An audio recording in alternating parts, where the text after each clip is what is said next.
What the Tech is brought to you by ButcherBox. Skip the store and spend more time on what's important, family. Get great meat delivered for free right to your door. Go to butcherbox.com/Andrew, claim your free bacon and $20 off. Casper, an online retailer of premium mattresses for a fraction of the price, because everyone deserves a great night's sleep. Get $50 off any mattress purchase by visiting casper.com/Andrew and enter promo code Andrew at checkout. What's the tech?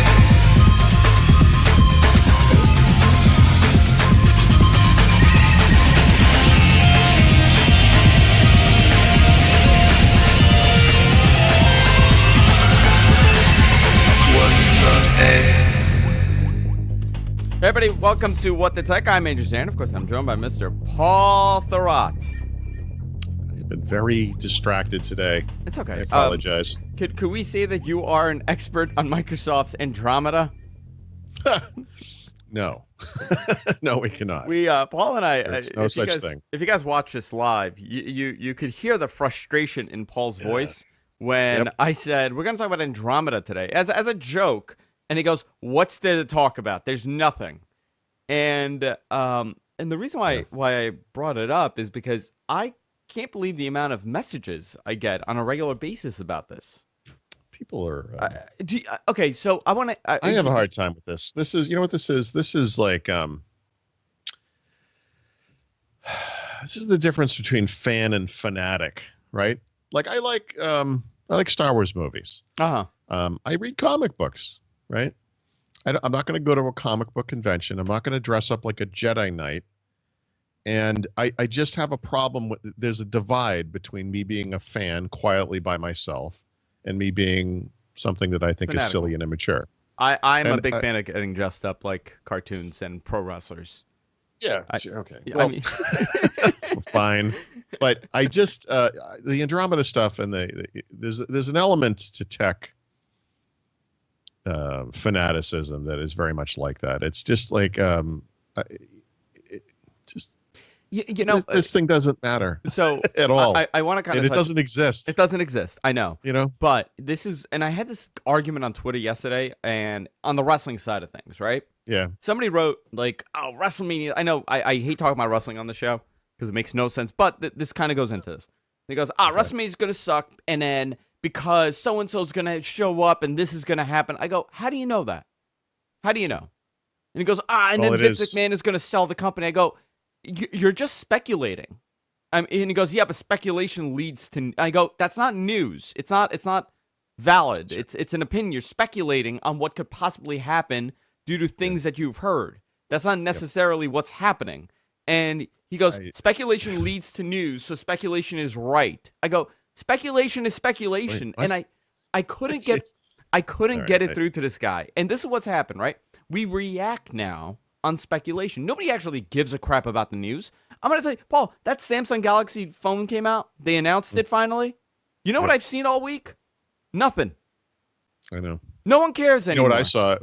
In fact, I started down a path when I was writing about the phone that I eventually kind of scaled it back. But originally I was going to... What's that? We're going to talk about it today. Okay. The phone. My point was I saw some reactions from people who were like, more, Samsung releases more of the same. And it's like, guys, seriously. Yeah. Like, and I think that this topic of Andromeda kind of ties into this because people have these fantasies in their brains about what could be. And what this does is it makes what is seem less interesting by comparison. Yeah. When in fact, what is in this case is actually something really excellent. Great example. And, great example of what you're saying. The Apple Watch. Yeah. The Apple Watch is a great example because leading up to this thing, the sheer amount of prototype images and concept art and details from, leaked information and this wraparound glass fantasy. And I everybody that brought this up, I would tell them, listen, that thing looks beautiful, but if Apple is doing it, we would have seen this prior. We would have seen some sort of concept to this that actually exists rather than some amazing artist, graphic artist creating something. Look, people make these like fake, like, like here's like a, an enthusiast rendition of what a device could look like, and then blogs publish it like it's anything. Like, I just don't. We all have fantasies, guys. Like, if for some reason your fantasy involves some major U.S. corporation releasing a product that isn't going to change anyone's life, then that's sad. I mean, I don't. It's just sad. There's no. I don't know. There are such substantial issues to discuss. There are real products to discuss in this case. Yeah. That are actually pretty interesting. Yeah. And letting fantasy get in the way. And I don't know why anyone has fever dreams about Microsoft doing anything. It's Microsoft. Like, this is a productivity company. They make Office and Azure. they're not going to revolutionize stuff, but mobile. let's not. No, they're not. I'm sorry. They're just not. It's never happening. Yeah. So get over it. Yeah. It's okay. It's okay. And not everything has to be your fantasy. God, I just feel bad for these people. But you know what? Imagine if it is. Imagine if it is. Imagine. Listen, you are the man that said that the iPad was a dud. No, is that not true? No, I said that anyone who called the iPad a game changer is a tool. And by the way, what happened to the iPad? Yeah. Did the iPad become the next big computing platform? No. It's something we read books on. No. It's whatever. I mean, I don't mean. And by the way, who cares what I said about anything? The truth is, I'm not very good at predicting the future. And maybe that's why I don't care about this Andromeda thing, because why even speculate? Whatever I have to say about it would just be wrong anyway. But I do have an affinity for what's really happening. I call it the real world. And I think some of this stuff is really interesting. And I don't like to see real things get downplayed for fake things. What's interesting? And I'm not saying I think of you like this, but we're both a little cynical in life. Yeah.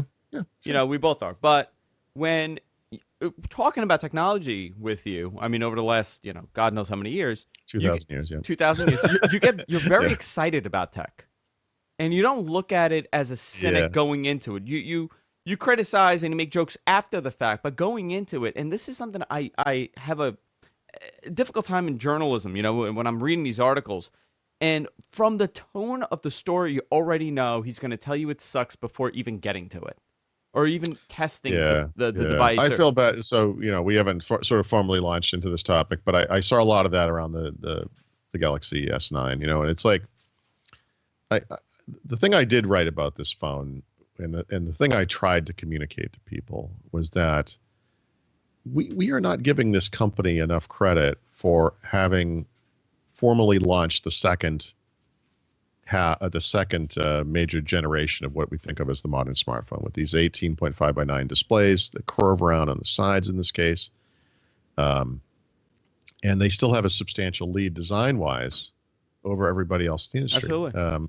Last year, every single major handset maker on earth came out with some rendition of this Samsung thing, and all of them fall short. All of them, including Apple, dramatically so. Apple's all-screen phone has less screen on the face of its phone than almost any of these phones. They have a notch that protrudes into the screen, which is something that no one does except for Essential, who doesn't matter. Instead of just having a small bezel at the top, which makes tons more sense.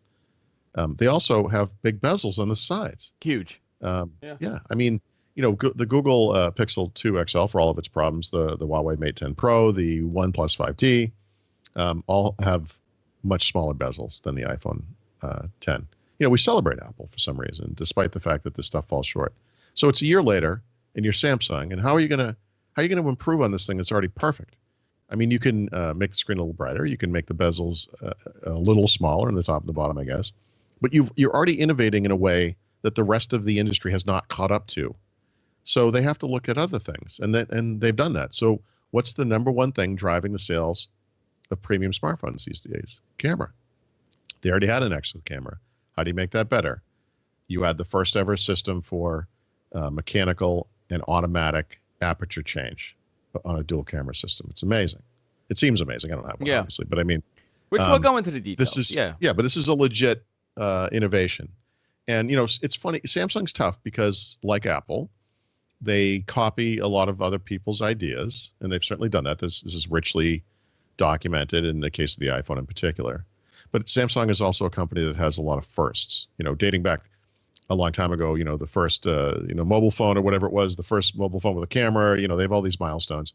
And then, like I said, I think they've ushered in this new generation of modern smartphone design, and they need and deserve to get credit for that.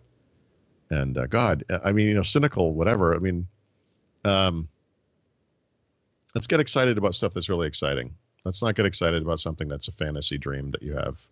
And look, I made a cool picture of something that doesn't exist. Yeah. I mean, we used no, to I have agree news with you. groups for this. It's like, Yeah. alt.binaries.unicorn, whatever. Like this, have fun with that. It has nothing to do with reality. You're absolutely right. But you know what does have a lot to do with reality? Me trying to drop some weight. It's a big problem that I'm having, Paul. After the second kid, I was not able to drop the baby weight. Like many other people. Dads, listen, I'm making a joke here, but the reality is, you slow down a little bit, and I'm a big carb fan. All I want to do is eat bread, and I need a little encouragement. So when ButcherBox came around and said, hey, listen, we want to advertise with you, and we're going to send you this unbelievable curated box full of high-quality beef, chicken, pork, and I also added a couple things to mine, and bacon, actually. I said, yeah, absolutely. So my fridge is now packed with super high-grade, high-quality meat. And what I've been doing is I cut the carbs totally out of my diet. And this is my personal story here. I cut the carbs totally out. I'm barely eating bread the last, I want to say, month. I did have a couple bad days, but we all deserve to kind of cheat a little bit. But essentially what they do is they send you, you could either customize the pack, or it's a curated pack of beef, chicken, pork, and whatever customizations you want to make. The meat is frozen at peak freshness, an individual vacuum packed bag. So there's no freezer burn or anything like that. Meat is frozen at the peak freshness, like I said, and each box is shipped with careful calculation of how much dry ice to use. So it doesn't matter if you live in New York or Arizona or LA. They know, based on where you are, how much to pack it, so it stays cool at your doorstep. So you're not getting a box of spoiled meats. Paul, that's a terrible thing to get, by the way. Yeah, nobody wants that. No one wants that. All the meat is delivered right to your doorstep for free. ButcherBox delivers grass-fed and grass-finished beef, free-range organic chicken, and heritage breed pork, along with, and it's also antibiotic and hormone free, so you're getting stuff that's not pumped with chemicals. Here's a great thing that they got going. For a free bacon, and the bacon is phenomenal, actually. It was ridiculous. For free bacon and $20 off your first box, go to butcherbox.com/Andrew and enter the offer code Andrew. That's butcherbox.com/Andrew and enter Andrew. And you get the free bacon and $20 off your first box. I'm going to tell you guys, the stuff is phenomenal. I wish I have a couple left in my fridge. I would have loved to have it and show you how this thing comes. But you could, Paul, like you're a big steak eater, right? Yep. When you look at steak, you could tell good steak and bad steak. Like just by looking at it at the grocery store, you have it in the freezer. You can kind of be like, okay. This stuff is unbelievable. You look at it, the color is absolutely perfect. And they give you actually they tell you everything about it in the box when you get it. They give you the whole story about what they do and their whole company mentality. Great guys, great company. Butcherbox.com/Andrew. Enter in Andrew and you get your free bacon and $20 off your first box. I want to thank them for supporting the show. I like the free bacon. Who doesn't like free bacon? Any business, I tell them all the time. I do a lot of consulting. And I tell people, especially in the company I work for, Paul, which I just tell them, listen, just hand free bacon to people. Yep. Don't worry about it. Just worry about the mess later. Just everybody will be happy with free bacon. Yeah. Since we were talking about the Galaxy S9, why don't we talk about this? Yeah. You wrote a couple articles on Thurrott.com, and I want to pull it up here. You have one that's a premium article, and the title is Samsung Gets It Right with the Galaxy S9. Right, which is the article I was just referencing. Yeah. It started off as I saw someone refer to this phone as the Samsung. Okay. And it was like, guys, get over yourself. I mean, seriously, like some 20-something know-nothing blogger at some random Android/Google blog is going to opine from on high on what Samsung could be doing differently. Right? Like it's just it makes me sad that you can look at a device like this and just be that dismissive of it. And I just I think there's a case to be made today that in the mobile space, there's a lot of companies trying, right, that are not really there yet. Huawei, despite the fact that they don't sell phones in the United States, is somehow the world's third largest seller of smartphones. Isn't that amazing? Today, by the way. It's astonishing. Yeah. In fact, the rest of the top five are Chinese companies that we don't really have any understanding of here in the U.S. The world is a big place, but there are these companies that are either struggling or they're up and coming, like LG and Essential and OnePlus and Nokia now. HMD, Nokia, HTC, absolutely, Google even, which is kind of ironic. But they're all chipping away at this thing. But if we're being honest with ourselves, and this obviously is a slice in time thing, it can change. There are only two companies that matter right now in mobile, and there's Samsung and Apple, and they both bring some very interesting and nearly identical things to the table, primarily design. And like I said earlier, I think this is an area, Apple gets all of the credit for design. Everyone just sort of accepts that Apple design is excellent, whatever. And it usually is, there's no doubt about it. But I don't think Samsung gets enough credit for that these days, and they should. I think they're neck and neck. And I think if you look at the quality of this device and you compare it to any Apple device, whatever your personal feelings are toward Apple or Samsung, if you're being honest about it, I think these things are kind of neck and neck. When you look at the top range, right? They are I mean, they're between the Pixel 2, the iPhone X, and this, it's a fine line, right? Well, it's less of a fine line if you include the Google one, but there's a fine line absolutely between the iPhone 10. Well, they're not. It's not like they're identical. I mean, they're high. They're all high. Well, the two of those especially are very high quality. Design is kind of a subjective thing. Some people look at one object and they think it's beautiful. Other people look at it and they go, yeah, whatever. I don't think anyone would pick up an iPhone 10 and not think that this thing was unbelievable. Like, it's beautiful. It's just beautiful to look at. It's wonderful to hold. It's got all the right materials. It's really nice. But I think that Samsung has, even though, again, different design choices, notch versus no notch, headphone jack versus no headphone jack, whatever the material choices are, I think if you were to hold these two things side by side, they're obviously different. I mean, they're both rounded rectangles, blah, blah, blah, but different design aesthetics. But Samsung has achieved something that I just don't think we see elsewhere in the market except with Apple. And I think, again, this is the conversation that we should be having. They've reached like an apex of sorts, right? And also, Apple or Samsung? Samsung. Okay. When you design a product that's so innovative that it's a year later and other companies, competitors, have still not been able to copy what you did, you're in an interesting place. I mean, this is the type of thing Apple would brag about incessantly. A year ago, we changed the world with our curved sides on the displays. Everyone loves it. We have these special UIs that happen when you swipe in from over there. It's unbelievable. Nobody was able to match it. This year, we're going a step further. Like, that's exactly how they would market it. Yeah. The only thing Apple's going to be able to market a year from now, or a year from the release of the iPhone 10, is going to be that they have evolved that design. The notch will be a little smaller. The bezels will be a little smaller.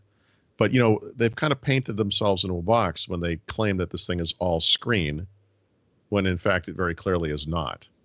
Whereas I would say, from a usability perspective or whatever, Samsung is much closer to that ideal. Not that you have to hit it. It's such an arbitrary thing anyway. All screen is kind of meaningless until we can put sensors under the screen. Yeah. That can get through the camera. For me, here's the advantage, right? And I'm kind of in limbo because my personal phone is an Android phone that went shit the bed essentially, and now I've been using an iPhone 7 Plus for the last year. I am really in the ecosystem now. Like I'm the iPhone ecosystem. The iPhone ecosystem. Yeah. I mean, this is where the problem lies. Yeah, the apps are all available, and that's fine. You can get Instagram on Android. That's okay. The problem here is the Photos app all my photos are now on iPhoto, or yeah, is it called iPhone? No, it's called the Photos app. Jesus, Mhm. I'm like 10 years behind. All my photos are in the Photos app, even though I still send them to Google Photos. Yep. But it's the messaging that. Yeah, everyone says this. It's really funny. I'm sorry to interrupt. No, go ahead. I before you started going down this path, what I was actually thinking, if Samsung has an Achilles heel, it's Android. Someone had asked me last week, it's either me or my father, whoever it was, is finally leaving Windows Phone. Should they go Android or iOS? And it's like, I'm using an Android phone right now for reasons that are valid for me. Android is a dumpster fire. If what you care about is something that just works, which frankly is kind of the opposite of the whole, tech enthusiast mentality anyway. You want an iPhone, You kind of do, I mean, yeah. you really, no, you really do. And, one of the things I had an issue with the Google Pixel from last year, the previous version, was that the performance degraded rapidly every single time I reset the system. And to be clear, when I say I reset the phone, I don't mean I went into settings and said, reset it. I mean, I used Google's low-level command line tools to download an image of the OS and blast it onto the device. It literally destroys everything on there and replaces it from scratch, which is not a normal thing to do with an Android device. But it never recovered from this performance problem. Like, it just kept coming back. I have the Google Pixel 2 XL now with the new one, and I have the same problem again. Now, I have not yet blown it away, but I'm going to. And it's gotten very frustrating, and I see it in the same exact way that I saw it before, because it's a primary use case for me, which is taking photos. We're having this situation at home. If you watch any of the other podcasts I do, you've caught whiffs of this, or if you see me on Instagram, where we had gotten a dog a few months ago. The cats don't like the dog, of course. They've never lived in a home with another animal, so they're confused by this. And they've been kind of relegated to the upstairs for the past 2 or 3 months, whatever it's been. Lately, however, the cats have been coming downstairs, and they've gotten bolder and bolder. And it's been really interesting to watch the animals kind of interact, because they kind of walk up to each other and they sniff each other's, in the nose. And there's been the cats have gotten, more bold. It's been interesting to watch. But I want to capture this moment. I want to capture the moment when the dog and the cat, Yeah. come nose to nose. Nose to nose. It's really, we've witnessed some amazing things. And this phone has been so slow. I tap on it, nothing happens. I wait. I'm like, come on, and I tap on it again, but now it starts to load, so it does some other thing. And it's exactly the same problem I had before. The Google phone. That's a major. And you, by the way, and This you're is someone a in the pure know, and you Android know phone. how to use these phones. Yeah, I'm not doing anything Yeah. stupid on this phone. Yeah. And it makes me crazy. An iPhone, meanwhile, would last that entire year, 2 years, whatever it is, would never have this problem, ever. It never has. I've had every iPhone. But I do worse than that on the iPhone. I install all the beta builds. So this thing has been getting every, beta version of 11 point whatever it is over the past year, and it has no performance problems at all. And that's the thing. Like to me, if what you care about is this thing is a tool that I need for certain reasons, an iPhone is still a better choice. It just is. Now, if you're a tech enthusiast, you might have, I like the freedom of Android. I like the choice of all the different devices. These are all valid, but unless you are prepared to put up with the same kind of performance degradation baloney that we put up for years with Windows, you're going to have a miserable experience. And it will happen over time. There's no way around. But you know what? And then I talk to people, and they tell me they never experienced this. They've been using Android from day one, and they've never had any of these problems. And I tell them, you're lucky. There has to be some of you out there, because it can't all be negative. But I will tell you, I've been an Android user since, I guess, what was it? The Droid? The Motorola Droid, right? Sure. What is that, 2009? Yep. Every single one of my phones has been Yeah. Android. Every single one of them has been Android. And obviously it's better than it ever was. Personal tech as a vocation or as something you're a hobbyist about is a path to frustration. I mean, there's just nothing ever works. Is kind of the way things work. It's just the way. Is that the title of your next book? Yeah, nothing ever works. The Paul Thurrott story. Yeah. No, it's a continuing frustration, and Android is a perfect example of this. I'm trying. I'm trying. It frustrates me. It always has. It's amazing to me that they haven't gotten past this. We were talking about Samsung earlier, and one of the things that's very interesting about this company to me is that they're slowly chipping away at this by replacing things that come from Google with their own things, right? And you see it in some weird places, like they have a Bixby personal assistant thing instead of using the Google Assistant. In fact, they're so hardcore about it, they don't even let you swap it out. Like you have to use their stupid thing. Now, today, that thing is a piece of junk. It doesn't work very well. Yeah. Maybe that evolves over time. But I get this feeling with Samsung that they're looking at the core component things that people do in Android, and they're just saying, well, okay, let's replace that. Let's replace that. Let's replace that. And then at some point, they might be able to replace Android, I mean, they tried, right? Wasn't that? That was their plan I years don't know. ago, and It still might be, by the way. It's not clear what's going on there, but I always the line I always use with Samsung is, Do you think Samsung is the most aggressive out of the Android, I guess, OEMs, the hardware manufacturers, by far. to kind of eliminate the essence of Yep. Android with their operating system? I mean, Yeah, I had this by far. discussion a while ago, and HTC was probably the first one that was really aggressive with their skinning of Android, but Yeah, but it's not. See, it's way more meaningful than just a skin. Anyone can put a skin on Android, and everyone did for a little while. I'm talking about replacing core OS functionality. Like at some point, they're going to release Samsung Maps, and replace Google Maps or whatever. At some point, they're going to, just say, look, we have this other thing. It's called Tizen, or it's called something else. It doesn't matter. It will run Android apps. Don't worry. You can still do that if you want. And I think that's going to be the thing for people, because at the end of the day, the experience is a lot of different things, but the core experience for a lot of people is just the apps. Samsung can't go down the Windows Phone route and do this other thing that doesn't have all the apps. Like, that's never going to work, even for Samsung. But isn't it interesting that the company who's doing the hardest and biggest work to replace everything in Android is also the biggest seller of Android devices? yeah. It's like the further you get from what is pure Android, the more successful you are. Can you At imagine? least I'm curious. I'm positive someone did this, but can you imagine if PC manufacturers decided, yeah, this Windows thing, I don't like what it looks like. Let's just totally mess with the shell.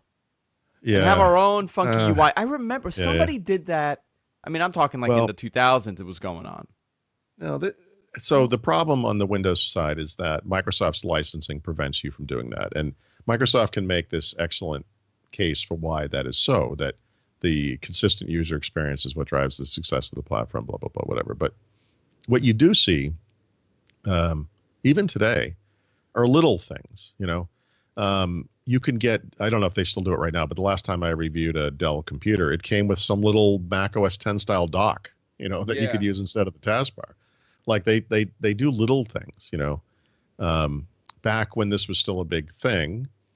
I'm trying to think if they do it today. I guess I don't really see this anymore, but PC makers would sign a partnership with Mozilla, or with Mozilla, let's say back in the day, or with Opera or something, and install those browsers instead of Microsoft's browsers. Like there's always been kind of a weird, it's a partnership, but these companies also don't like Microsoft in many ways. And when Microsoft released the Surface devices, there was an explosion all of a sudden in new Chrome OS devices, Chromebooks, that I don't think would have happened if they hadn't gone down the Surface road. You think it was a response that they got aggravated and they said, okay, well, we'll show you?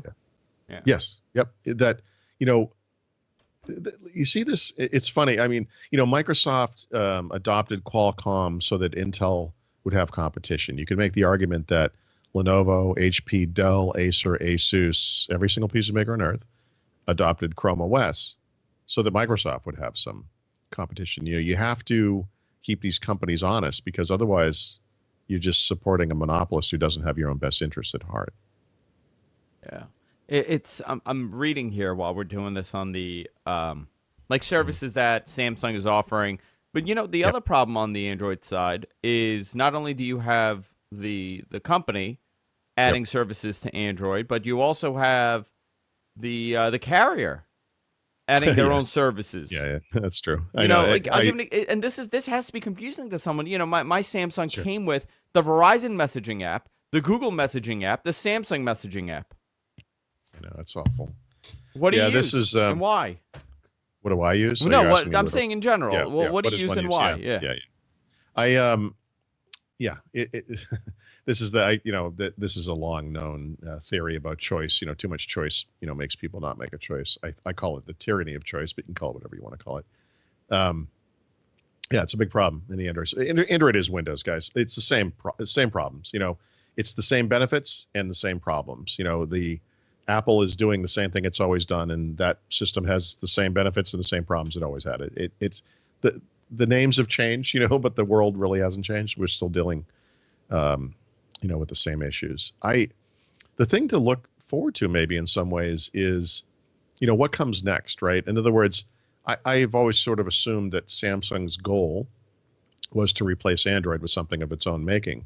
But maybe that's not what's important. If you think about a phone as just a thing, and it's one of the things we use to do whatever we're doing, it runs it, the apps that it runs, whatever. It might be more beneficial to look at some of the other stuff that Samsung is doing. So, for example, you mentioned you were looking up some of the other services and things that they do. One of the big things that I think is going to be a big deal going forward, aside from digital assistants, which I think is the real thing, AI and all that kind of stuff, voice control, is this notion of we have all of these competing smart devices, right? And in our home, smart home devices in our home, but not just smart home devices, just smart devices in general. And that there's all these different systems. And what we really need is some way to bring them all together into a single place. And so Apple has something called HomeKit, which does this.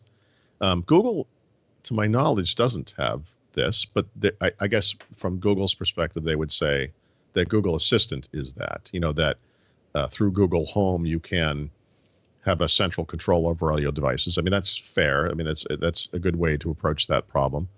There are little companies that are trying to do it. I just lost the name of it, not Mint, but I just lost it. I'm sorry, but there's a mobile platform that is designed to bring all these, Philips Hue smart controls, whatever they are, all into one place. You can control them all from one thing and do it like an IFTTT or ITFF, whatever that thing is. If it, right? If it is that what we're saying? So I always call it if it. Essential, by the way, the phone company was actually founded to do this thing, not the phone. Like they knew they had to get a phone out just to kind of get into the world. But what they're really trying to do is provide central control over all these different systems. And Google has this now. Not Google. I'm sorry. Samsung has it. And I think they call it Smarter Things or whatever. And, again, like if you can control that part of the stack, that may be more meaningful than getting rid of Android, right? And maybe that's really where they're heading. They can Android is open, at least. That's the difference with Windows. So they can change the UI. They can put their assistant on top of it. They could get rid of Google Play at some point if they wanted to. I don't think users would like that, but I mean, they have those options. They can do that stuff if they want.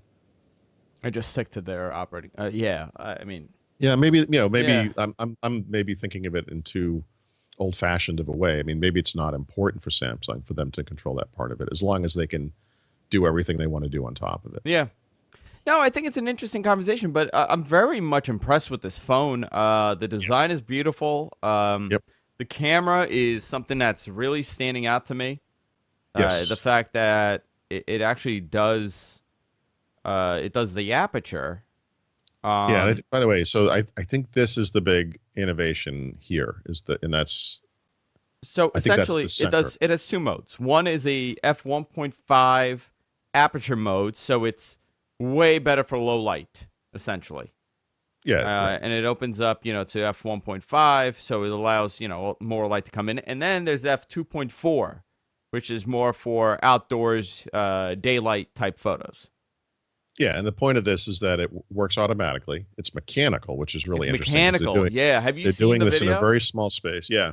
So this is the type of thing that point and click cameras have, because those things are 5 times as thick or whatever as a typical smartphone, and then they have lenses that protrude out. So you can have like a variable aperture, and you can do that on the fly. So this is the first time anyone's ever done it in a smartphone, and to me, this is as big of an innovation in this space as anything that's happened, right? I mean, so dual camera systems, I think, are a huge innovation because of the different effects you can do, the portrait mode and bokeh effects and so forth.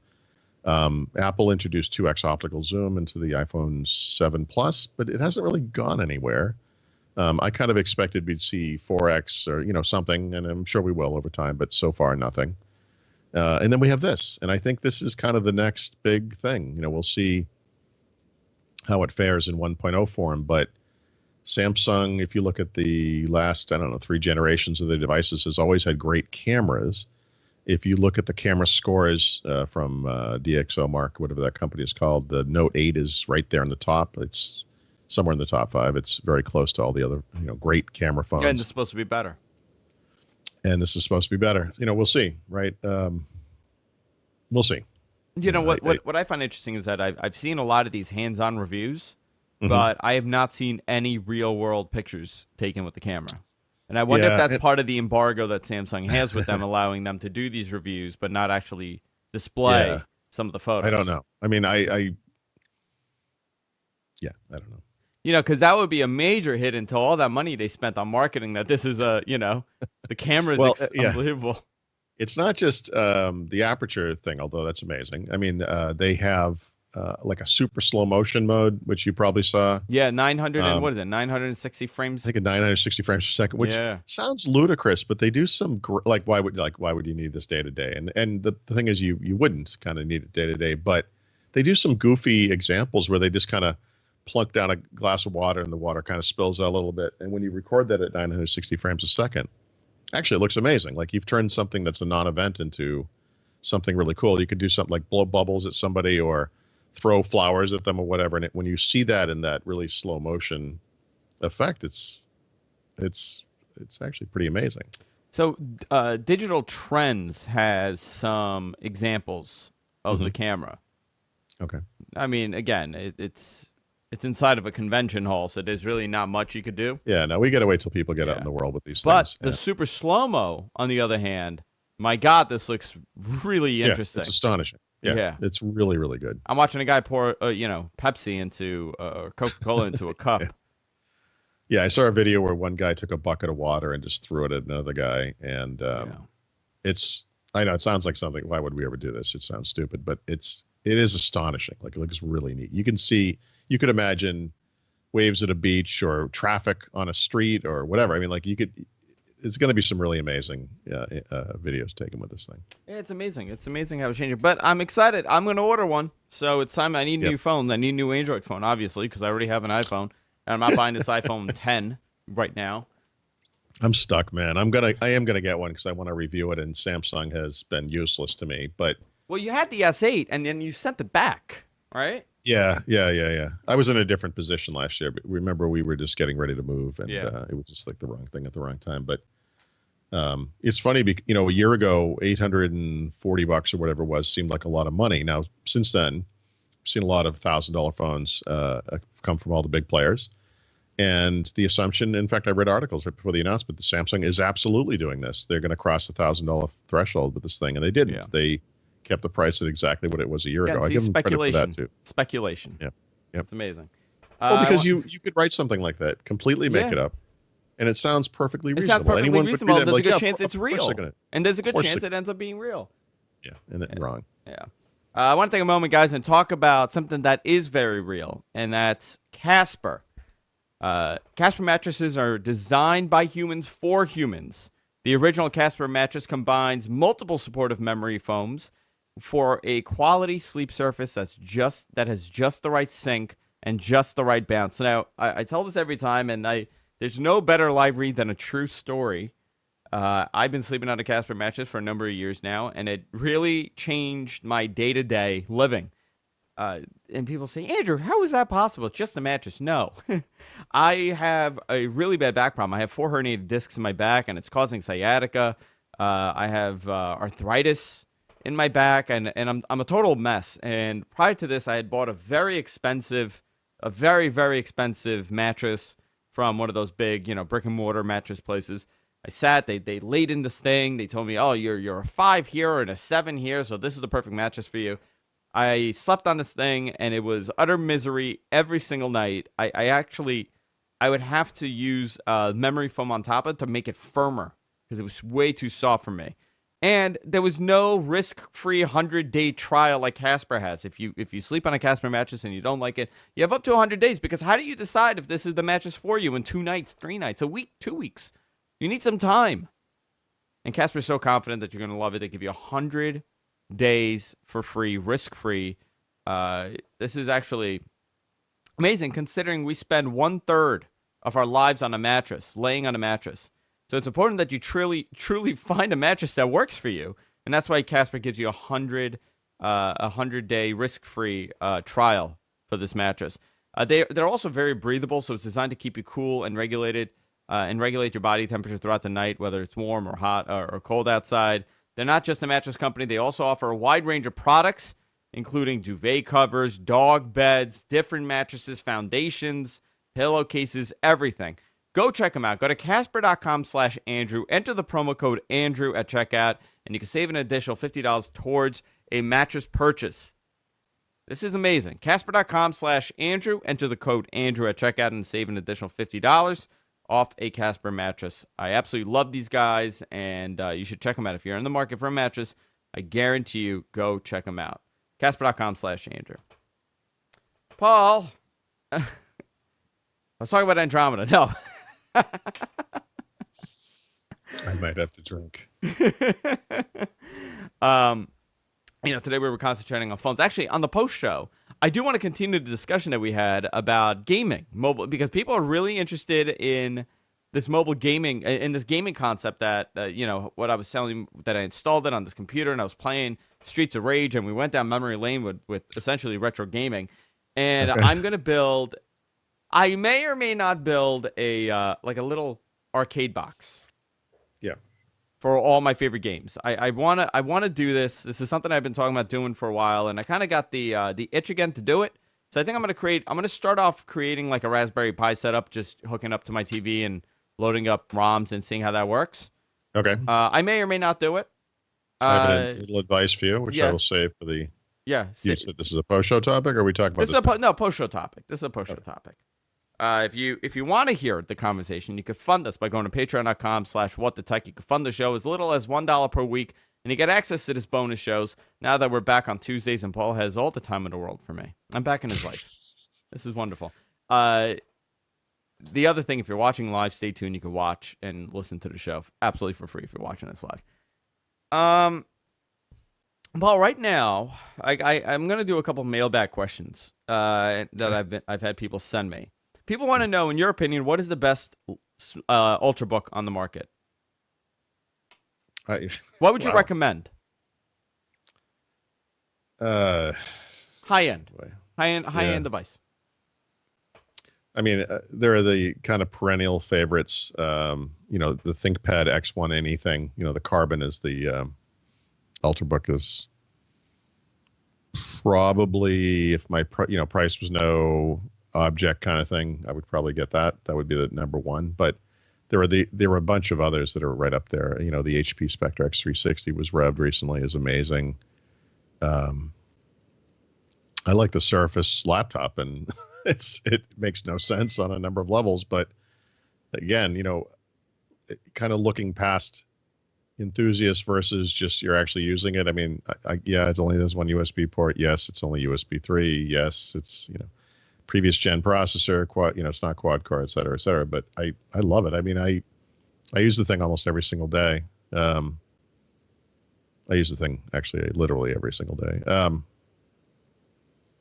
I mean, they were all kind of in there. But then there are a bunch of other, there's so many. I mean, I don't have one of the new Samsungs. I think those are really nice looking. I don't have one of the new Asus. ZenBook. Those guys basically invented or were the first on the PC side of the market, and they're still making great devices. There are kind of outlier choices like the LG Gram, which I think are kind of amazing. We can't buy it, directly here in the United States, but like Huawei has, I forget the name of it, but like a Mate Pro X or something, which looks incredible. In fact, I contacted them to see if I could review that. A lot of really good choices there. A lot of good choices. Yeah, LG put one out. Did you see this? Yeah, that must be the Gram. That's the Gram. Yeah. What do you think of that? So I don't have the new one, but I reviewed the previous gen version last spring. I think it's fantastic. I mean, it's with certain devices, to achieve a low weight and to achieve a thinness, it's the type of thing where you can kind of push down on the top of it, and the whole keyboard tray kind of presses in a little bit. The LG Gram suffers from that problem, but it's not actually an issue in day-to-day use. It's a nice device. The HP Envy laptop has the same kind of issue, and that's a lower price option. That's basically an Ultrabook. But yeah, this is kind of there's so many options in there. I mean, I have my own peculiar wants and needs. I prefer bigger screens, which is not very typical in this range. But the X1 Carbon is a 14-inch screen, which I really like. So the other thing here, people want your opinion on the Google Clip. Yeah. So I'm not going to get one. I think it's a neat idea. I think for most people, having a smartphone and having control over what gets photographed is what people are really looking for. I like the notion of I have a little kid and he's running around the room, and I just want to leave it on there for those serendipitous moments. It's something that you would probably benefit from. Yeah. Like, you might enjoy this. As a first generation product, there are some issues with it. I guess it doesn't record sound. Like the quality? The quality's atrocious. Oh, is it? Maybe. I don't know. I've sort of, I looked at this thing like, this is a really interesting idea. It doesn't apply to me. Like, I don't need one. So I've kind of stopped thinking about it. So they just released it today, but I think it's a cool idea. If you're in the right place in life or whatever, I think it's something that would be interesting to look at. I just think for me, I don't. Yeah, I was looking at this thing and I was thinking, well, who are they competing with here? And how great would it be if, let's say, Google or Samsung had a companion camera that would be, $300, and it would be remarkable in quality because it doesn't have to do anything other than do one thing. It doesn't need any bells and whistles. It just has a great sensor and it grabs these moments. Yeah. But I guess, to keep costs down and to make it affordable, you have to kind of cut something, and Google really cut the quality on this thing. Yeah. So, if it's successful enough, they'll probably do another version that fixes some of the issues we just raised. But yeah, I don't know. It's not for me. So yeah, I was very surprised how poor the quality is. Redstone 4. Mm-hmm. Any news on that? I saw an article posted. We did not talk about it, and people are asking us to talk about it. Yeah, so just as we went to the beginning of the podcast, Microsoft released another build of this thing, which is the next version of Windows 10. My expectation is they complete it in March and ship it publicly in April. And wow, that's really soon, huh?